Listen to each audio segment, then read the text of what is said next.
Mummy ఏంటమ్మీ? పెద్దవాళ్ళు భర్తను ఆడి తెలుసుకొని ప్రవర్తించమన్నారు. ఏం అర్థం కాలేదు కదా,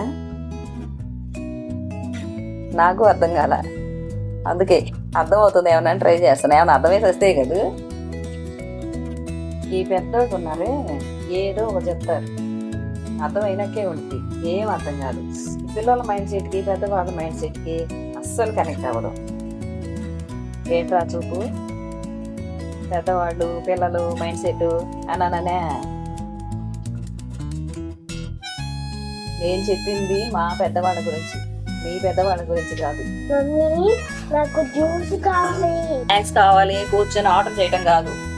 బుక్ ముందు పెట్టి గంట అయింది, హోంవర్క్ చేయి ఫాస్ట్ గా.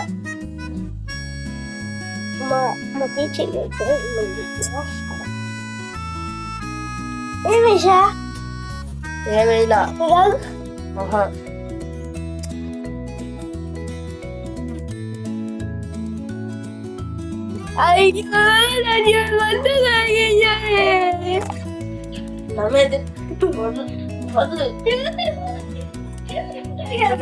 తాగమంది. ఒక్కసారి గిచ్చింది, ఒక్కసారి. ఆటలు ఆపేసి రమ్మంటే ఇంకొక ఆట అంటావు, వీడియోస్ ఆపమంటే ఇంకొక వీడియో అంటావు, కొట్టేటప్పుడు కూడా మళ్ళీ ఇంకొకటే. మమ్మీ ఒక్కసారి గిచ్చుతా. అమ్మ గిచ్చేసా.